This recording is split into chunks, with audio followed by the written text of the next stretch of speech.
Bonjour à tous, bienvenue sur ma chaîne d'information. Mylène Farmer est un véritable mythe de la chanson française, mais il y a encore sûrement 2 ou 3 choses que vous ignorez sur elle. Avec le nombre de grands noms qu'on a eu la chance d'apprécier sur les 100 dernières années, il n'est pas toujours facile de se faire une place dans le panthéon de la chanson française. Mais s'il y en a une qui a réussi, c'est bien Mylène Farmer. La preuve, si on en avait besoin, elle vient de remplir 3 stades de France d'affilée, pour des concerts qui resteront dans les mémoires de tout le monde.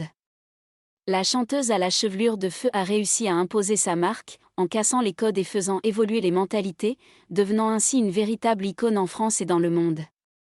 Libérée, insolente, mutine, sexy, mais aussi tendre et très sensible, la chanteuse fait partie des artistes ayant vendu le plus de disques en France de toute l'histoire de la musique française.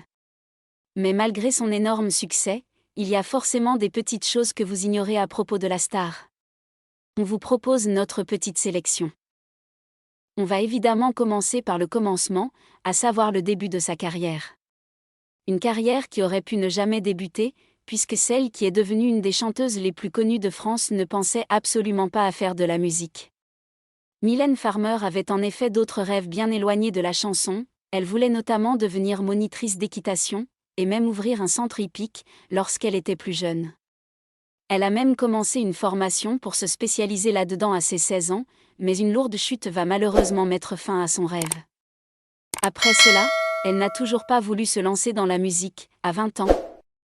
Elle s'inscrit à des cours de théâtre, souhaitant devenir actrice. Elle finira même par faire un peu de mannequinat, et devenir égérie dans différentes publicités, notamment pour Ikea ou Le Chat. Ce n'est que 2 ans plus tard qu'elle chantera son premier morceau, Maman a tort, un titre écrit par Laurent Boutonnat et Jérôme Dahan. On en parlait plus haut dans l'article, Mylène Farmer et le Stade de France, c'est une grande histoire d'amour. La chanteuse l'a rempli pas moins de 5 fois, et les 3 dernières fois, c'était en septembre et octobre 2024, vous avez sûrement dû en entendre parler.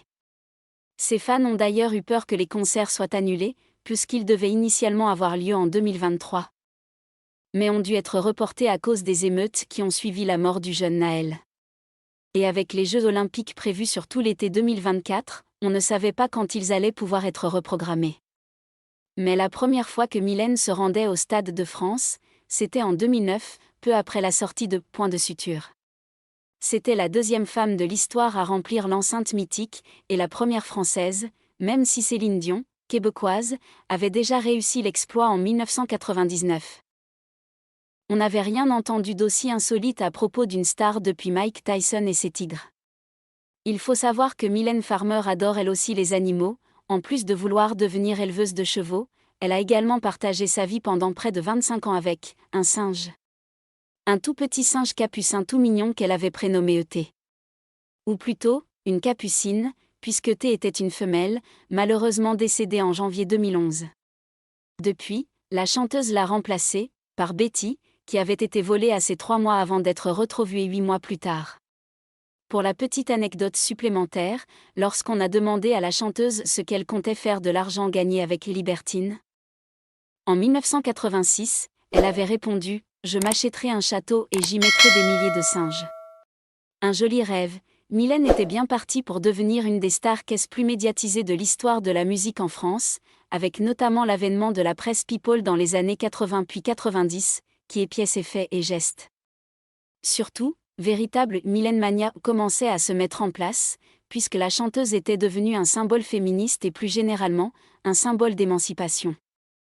Mais un drame, survenu en 1991 va tout changer dans sa manière de voir les choses.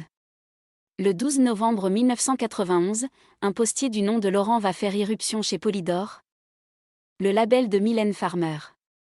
Il va demander à rencontrer la star, mais le réceptionniste, Jean-François Pigaglio, va refuser de lui indiquer le chemin et de lui donner l'adresse de la star. Le postier va alors ouvrir le feu et tuer le réceptionniste. Après ce drame, la chanteuse a pris la décision de vivre cachée, des médias et des fans, pour se protéger elle et son entourage. La terrible rançon de la gloire. On termine par l'anecdote qui est peut-être la plus connue, même s'il y a certainement beaucoup de gens qui l'ignorent. En effet, Mylène Farmer a écoulé plus de 30 millions de disques au cours de sa carrière et à l'heure où nous parlons, les chiffres ont probablement continué à augmenter. C'est d'ailleurs la seule artiste féminine à avoir classé un album numéro 1 sur 5 décennies différentes, des années 80 jusqu'aux années 2020, avec 8 albums de diamant au total, dont 5 ont déjà dépassé le million d'exemplaires vendus. Un véritable phénomène musical et commercial, mais en même temps, au vu de son talent, aucun doute là-dessus, Mylène mérite bien tout cet amour de la part des fans. Merci à tous d'avoir regardé ma vidéo, laissez un commentaire et n'oubliez pas de vous abonner à ma chaîne.